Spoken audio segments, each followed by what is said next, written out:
กราบสวัสดีและสบายดีบ่ว่า FC ฝั่งไทยและฝั่งลาวเนาะก็คือเฮามาหับน้องอาเบยทุกคนก็คือตอนนี้เฮาอยู่ที่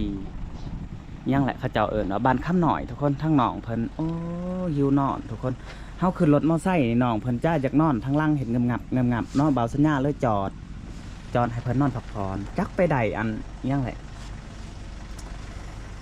เบาะรถไผทุกคนไปนอนอยู่ในเนาะโอ้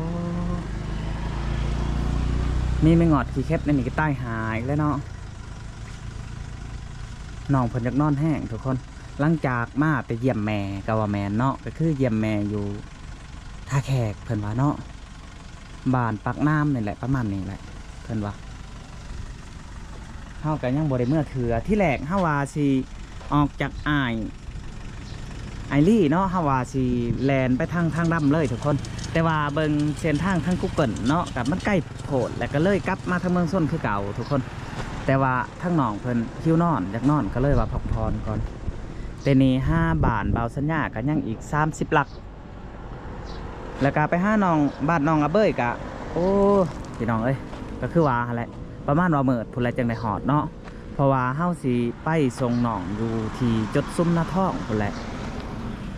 ทุกคนก่อนอื่นเฮาสิได้ปลุกน้องเพิ่นเนาะเพราะว่าเมื่อกินข้าวกินน้ำอยู่เพื่อนเบาสัญญาก่อนจังสิไปส่งเพิ่นอยู่จุดซุ้มเนาะโอ้เบยไปมันคำแหละไปลุกเมื่ออิ่มแล้วปะตื่นมันโมเมนต์เฮือนได้ไหนได้มันกระตอบได้ไหนได้ไปน้องทุกคนแดดนี่แดดขนาดแดดเดือน4 เดือน 5นี่พี่น้องเอ้ยโอ้จักสิวาจังได้ทุกคนบัดนี้เฮาก็สิได้เดินทางก่อนจังได้กาฝากไปเบิ่งอยู่พุ่นแหละทุกคนอยู่ทางหน้าพุ่นแหละเนาะเฮาสิพาน้องเพิ่นเลาะตลาดแน่บางทีเนาะพาน้องเพิ่นซื้อหันซื้อนี่กินเนาะทุกคนเนาะพี่น้องเอ้ยเปิดภาพมากกับอยู่ที่ป่าเลยเนาะก็คือบ่าวสัญญากับน้องอาเบยทุกคนไปกินข้าวอยู่เพื่อนบ่าวสัญญาเนาะไปกินข้าวเดียวเนี่ยแต่ก็ได้ออกมาบ่าวสัญญาบริถ่ายคลิปให้เบิ่งสำหรับทุกคนเพราะว่ามันกระทันหันเนาะเพราะว่าเขาอยากมันขำทางเมื่อบาดเนาะทุกคนก็คือเขาได้หลักปลาหลักดงเมื่อเนาะเมื่อกับน้องสบายดีเบยสบายดีโอ้บริยินเนาะทุกคนเนาะก็คือทางน้องทางเพลงมันยังทางเพลงสบายดีวะสบายดีโดยก็คือเขาได้หลักปลาหลักดงทุกคนเลยเพื่อสิฮอดบ้านเพิ่นกะประมาณว่า6 โมงไปป้ายคนแหละ6 โมงไปป้ายเนาะ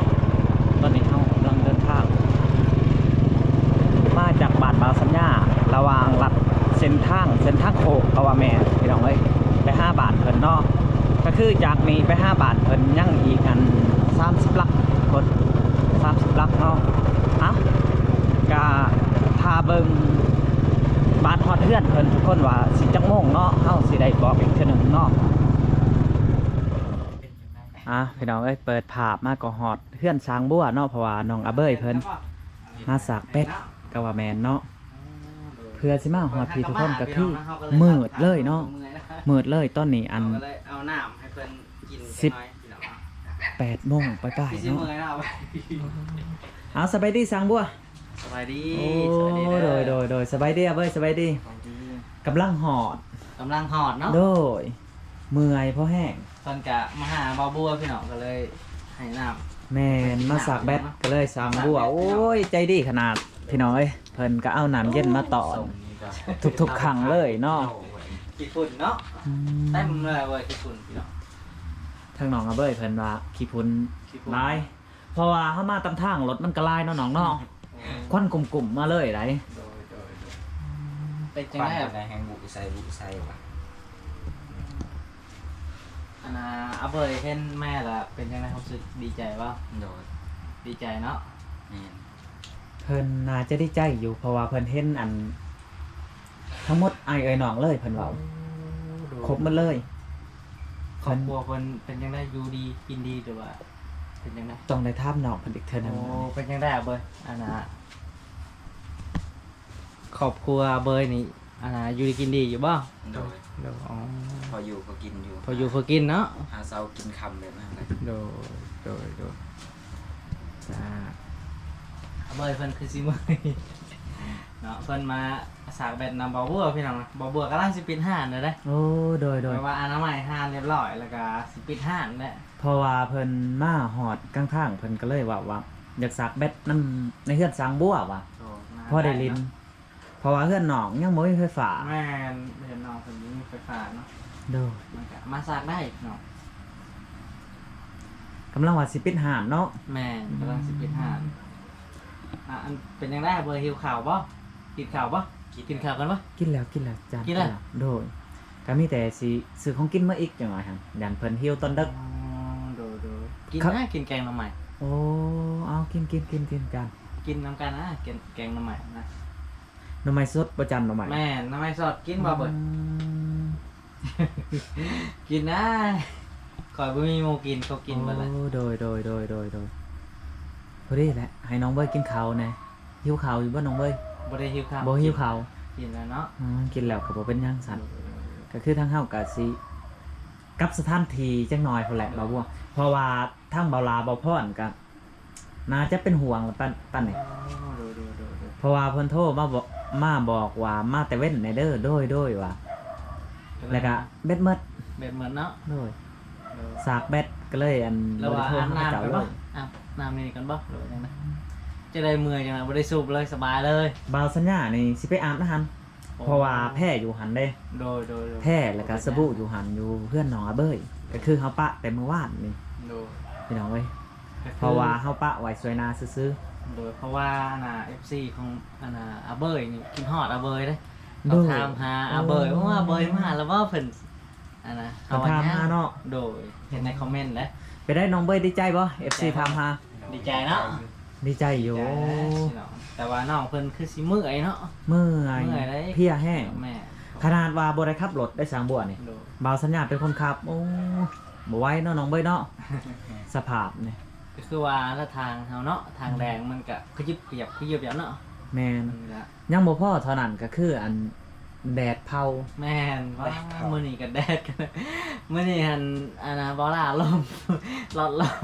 ล่มแล้วบาลาครับ เอาขึ้นเด้ คันหน้า คันหน้า โอ้รถบริแตกบ่ บ่ โอ้ ก็แล้วว่าเพิ่นว่าไปทางนี้อยู่นะเพิ่นพัดบ่ไปทางเอาไปครับไปทางอื่น เรียบร้อยเต็มกี่ต้ม เต็มทรงเต็มเสือบาลาเลย แม่ โอ้ทุกคนเลย โอ้เจ้าของหันว่าแพงหลอดเนาะโอ้ยหลอดคอยเป็นหยังเด้อ เพิ่นว่าบ่ แม่น โอ้อันคืออันไปกับบาลาไปใส่บ่อบัวมื้อเว้นนี่ฮะ ไปหาไอ้แก้ว โอ้ไปหาไอ้แก้วเพิ่น วันบ่แม่น แม่นแหละ วันเพิ่น ไอ้แก้วเอ้ยวันแล้วก็ แม่ บ่พรน่ะบ่ไปนำ แม่นแล้วก็ไอ้น้อยเพิ่น ไอ้น้อย 3-4คนมื้อนี้ 4คนเนาะ แม่น โอ้โดยก็คือทางบ่าวสัญญาก็บ่ได้อยู่นํเพิ่นมื้อนี้ โดย เฮาหันไปหับน้องอาเบ้ยแล้วก็ไปเวียกก็เลยว่ากลับมาคำ โดย มื้ออื่นนี่นาจะอยู่น้ำเพิ่นอยู่ มือลุยต่อ ลุยเอ้าอีหยังอะน่ะ บ่เป็นหยังดอก โอ้ อย่ามาหน่อยนะมัน เอ้า แตกแล้วแต่ว่า โอ้ ปากไว้ โดย อย่ามาอย่าไปเก็บมันจังมาแตก จังหน่อยสิบาทมึง บ่มาเก็บปลาแหละปลาแหละเป็นยังดอก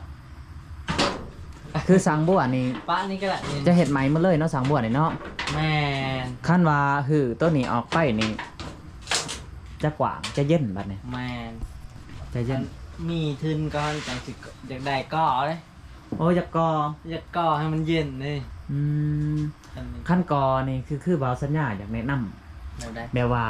เจ้ากอเพียงหันจ้านหันเพียงแบบว่าตัดผมหั่นเนาะ โอ้โดด และเจ้าก็ใส่ตะนางเอ้า ใส่ หะ ตะนางเนาะ โอ้เย็นขนาด เย็นเนาะ บ่าวสัญญาเห็นอัน แม่ บอลตัดผมของเขาเจ้าหั่นนะ มันจะเย็น โอ้โดด คันว่าเขาจะแอมมืดเลยนี่อุ้ยตัดบ่ได้ โดด ตัดบ่ได้จะหอน คือแบบนี้แล้วมันจะหอนเนาะ โด หอนเด้ แต่ว่า แต่ว่า ก็ได้อยู่หัวเอาครึ่งหนึงเนี่ยเราก็ใส่ตะนาง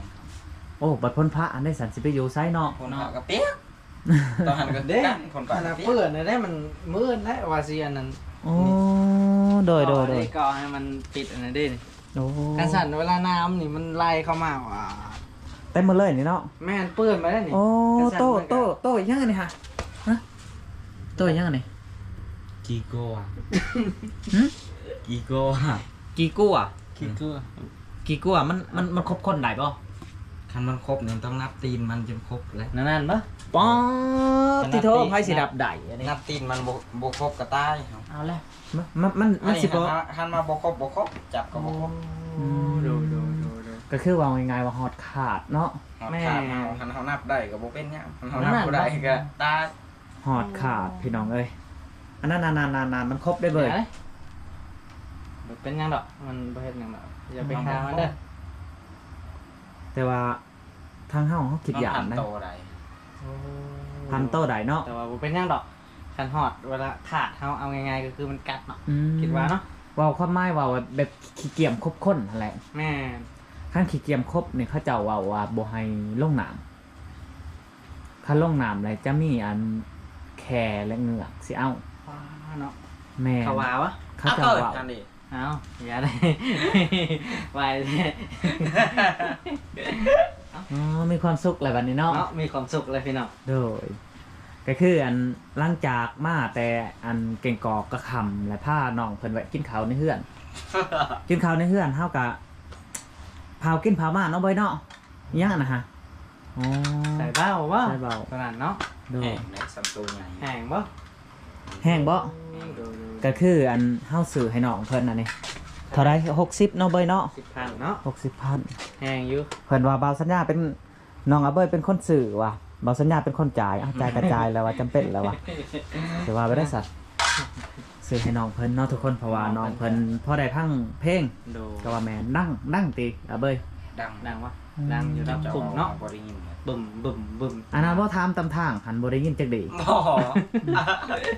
บ่ ถามตำทางว่าเบ้ยว่าเคยมาบ่เส้นทางนี้ เซ่ ว่าเสยถามไปได้ก็เสยเอาว่าน้องเพิ่นเมื่อยก็เลยว่าบ่อยากถามต่อไปขับรถอย่างเดียวนี่ก็ บ่ ได้ แม่นว่าเมื่อยบ่ได้เมื่อยไปได้ บ่ได้ยิน เพล เนาะ งเนาะเพลินกับเพลงเนาะเพลินแบบ โอ้พี่น้องเอ้ย พี่น้อง ว้าวว่าล่ะเฮาเอาอยู่นี่เฮาต้องบีบเอาไว้เนาะ เอานั่นปะ โดยแม่น โอ้ ถ้าเฮาบ่ได้บีบบ่ได้ยินเด้ บ่ได้ยินบ่ได้ยิน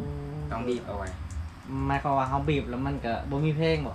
มีหั่นแหละ มี หมายความว่าเฮาเว้านำเข้านี่หั่นต้องเอาบีบเอา เว ไว้ ลาโทรหรือว่าคุยกันบ่ แม่นเฮาบ่อยากเว้าใส่โทรศัพท์ก็บีบเอาไว้เอาไว้ เพราะว่ามันเป็นไส้ดูดเด้ นี่ เป็นไส้ดูด เวลาสิแซดไปหาเขาบีบเอาอยู่นี่ก็ได้ โดย เซตฮะ แม่ มันคือสิง่ายแท้ ใส่ง่าย อ้าวมันสิเขียนได้สิฮู้มันสินึกออกได้บ่ว่าเฮาสิเขียนหยังไปหาเขาเจ้า คันเครียดแล้วต้องเขียนเอง คือบ่หนังในพัดลมนั่นเด้ บ่อยู่ในกระดาษจันอยู่ในกระดาษ นี่นะฮะเบอร์นี่นะเบอร์หอมนะ อย่าเอาเบ้ยหอนเอานั่งเบ้ยดัง นั่งแล้วแหละ สางบัวเพิ่นดีขนาดพี่น้องเอ้ย นี่พัดลมนี่อ่ะนั่งลูกสิเบิ่งไอ้สิเบิ่ง แม่น เย็นเด้ หรือว่าสิเอาส่งรออีกบ่ เอาหรือว่าสิเอาส่งเราเมื่อนั้นเด้มือสิไปอันนั้นเด้เฮาก็ สงกรานต์เนาะ บ่ก่อนเราสิไปทาแขกเฮาก็จัดแล้วเด้ โอ้จัดแล้วบ่ สั้นก็เก้าเลยนี่ สั้นกว่าเก่าบ่เว้ายอกเพิ่นซื่อๆเพราะว่าไปแก่งกอกเขาจะตื่นได้เขาจะว่าแม่นบ่น้องอาเบ้ยอันนี้เนาะเบ้ยเนาะ แต่ก่อน เพราะว่าอันเพิ่นจอยได้ จ ตอ อย น แต่ก่อนเนาะ โดด อันนี้เพิ่นว่าอ้วนขึ้นเห็นบ่ FC เพิ่นว่าคืออึ่งพุ่น คืออื่นเพิ่นว่าอ๋อบีบน้ำใส่หัวทุกคนเอ้ยขนาดยังบ่ได้อาบน้ำได้อยากแต่งทรงแล้วเนาะทางน้องเพิ่น อึ่งยืน ได้ นะ หมดแล้วอันนี้ โอ้รอแล้ว ได้ ได้ ละครึ่งนึงมันบ่ล่มละผมเฮานี่ครับ บ่หลมบ่ ตั้งเลย อ๋อ มันตั้งแบบระบบแบบตั้งเด้อผมจะเอาค่อยอันนั้นอัดวีแบบนี้มันบ่ร้องผมจะเอาระบบแบบตั้งขึ้นเนาะ โอ้โดย เพราะว่าผมสีเด้ ผมซีเนาะ ผมแข็ง ว่าง่ายว่าเฮาหย่อมซีนี่มันจะแข็งเนาะ แม่บอกพอยอมเพิ่นก็แข็งคือ แข็งคือเก่าบ่ แม่ มันเป็นตำระบบเนาะจานเนาะ โดยแม่ ทุกคนเลยมื้อนี้ได้เจ้าคั่วสังบัวมานี่คิดว่ากะว่าได้เจ้าคั่วมานี่ มื้อนี้ป่ะประมาณ5-6ครัวมั้ง 5-6คั่ว โดยเพราะว่าเฮาปิดเด้เอาไปถ่ายอันน่ะ ก็คือว่าง่ายๆว่าขั้นบ่ไปถ่ายคลิปเนาะแต่ละมื้อเนาะก็คือได้เจ้าคั่วประมาณว่า ก็ประมาณอยู่ประมาณบางทีก็10หัว 10คั่วเนาะ โดย โอ้ บางทีก็บ่ฮอดบางมือก็คือว่าแหละมันก็ มันช่วงปีใหม่หันได้มือละ20ไปหัว ช่วงปีใหม่สิได้บ่ ได้ อ๋อมันสิบ่คำแตบรถบ่ ค่ำนั่นแหละ8โมงพุ่นแหละปิด โอ้โดย คือสิแล้ว สร้างบัวนี่แทบจะบ่ได้กินข้าวเลยก็ว่าแม่นเนาะ โอ้ อืม กะอันนี้วิทย์สงกรารใครบอกบ่หลาย มีอยู่แต่น้อยเนาะ แม่น โดย ได้กะใครจังได้เนาะอาชีพเฮาเนาะ สู้ๆไปสู้ๆไป อ้ายก็เคยเป็นอยู่บ่สะ ตัดผมนี้ นะ ตะกี้เคยตัดอยู่ ไปตัดเนาะ แต่ว่าตัดบ่ได้ความหมายว่าบ่ได้ตั้งไงปานนี้เพราะว่าอันตัดให้ลูกให้หล้านหมู่ครูมาตัดหา โดย ตัดเขาเจ้าก็ เนาะ ช่วงนั้นบ่ได้แพงได้สางบัวหัวละ5,000กีบ อาคารเนาะ โดย แต่ว่าก็ ช่วงอัน2ปี3ปีขึ้นหลังนี่ โดย เพราะว่าแถวได้กับเขาเจ้าตัดสำนั้นได้ โดย แล้วก็บ่าวสัญญาเศร้า ครับ เศร้าแล้วก็เลยอันบ่ได้ตัดเท่าได้นี้เลย โดยก็แบบว่าเฮาแบบ เปลี่ยนอาชีพใหม่ เปลี่ยนอาชีพใหม่เนาะ โดยเปลี่ยนอาชีพใหม่ คิดว่าแบบเฮาสิตัดหรือว่าอันนั้นมันบ่มีทุนเลยจังได๋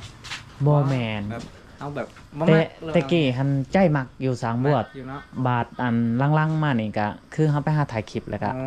จะบ่อยากอันนั้นเลย โดย จะบ่อยากตัดเลยไหนจะคิดแล้วน้องเบ้ย สาวขาย เศร้าเครื่องไหวแท้ สาวสา เอ้าว ใส่สากคนใหม่ดิ อ๋อ ให้มันเต็มก่อน ให้มันเต็มก่อน จังมาเอาเลย ผู้ที่ สบาย ผู้ที่ เนาะ ได้50นี่เฮา แม่น เฮาจะกลับกับ เนาะ น้องเบ้ย ให้มันได้50ก่อนจังจะกลับ เพราะว่าอัน หมื่นก็มาอีกมาใส่ แบตน้องเพิ่น2%แต่แกงกอกผลมาฮอนนี้2%คือเก่า ทนเนาะ ทน ทนขนาดอึดได้เบ็ดตัวนี้ โดย แต่ว่าโทรศัพท์และอันพี่น้องเอ้ยอันหลุดมือเพิ่นว่า โอ้ ตกใส่หนทางบ่น้องเบ้ยกิ่งไปไล่ผิกเติบแล้วเนาะสดเลยหนะจอ ให้มันเต็มก่อน ให้มันเต็มก่อนจัง เอานั่งนั่นนี่ เอาไป ให้มันเย็นได้เอาเบยเมื่อยนะเอาเบย โอ้ เนาะ เหมื่อยแล้วเนาะ ให้พัดลมเป่าลงได้ คือมื้อเว้นนี่น้องเพิ่นนอนเลยมื้อเว้นนี่ นอนเลยเนาะ นอนเลย เออ ปลุกว่าเบ้ยเมื่อคือสิเพิ่นคิดว่าพันว่าเพื่อนเองบ่หรือว่าจังได๋แหละ อีกอย่างก็ไปได้อันอีหยังแหละเขาเจ้าเอิ้นอันบ่รถใหญ่จักไผไปปะนะหั่นเนาะบ่รถใหญ่เนาะ โอ้สบายเลย เพิ่นนอนเถิงหันเลยในหนทางเลย แต่มันจะมีอันตุบหน่อย โอ้นอนเท้าโดยจัง ๆนอนพักผ่อน นอนพัก ห ผ่อนเนาะอยู่ แม่นอยู่อันเก่งกอก อยู่แกงกอก โอ้บัดนี้เฮามาหอดเพื่อนช้างบัวทุกคนก็คือเฮามาสักแบตกับน้องอาเบยเพราะว่าทั้งน้องเพิ่นอันเคยมาสักแบตน้ำสางบัวทุกคนเพิ่นก็บ่ได้เอาเงินเอาค่ำดอก มันกินหอดเจ้าว่า เพิ่นบ่ได้เอาเงินเอาค่ำแต่ว่าเพิ่นจะให้มาสักฟรี สี่มันกินหอด บางวันก็มาเล่นน้ำสางบัวนอนนี่ก็มี ขอบคุณ14นะขอบคุณเด้อ ทุกคนคลิปนี้ก็บ่มีหยังหลายนอกจากได้กับฝากไปติดตามคลิปหน้าทุกคนคลิปนี้เฮาก็สิได้จบคลิปเพียงเท่านี้เพราะว่าเฮาก็สิได้กลับ มาเห็นสางบัว ไปห้าเบาหลาเบาพรทุกคนจังได้กับฝากไปติดตามคลิปหน้าทุกคน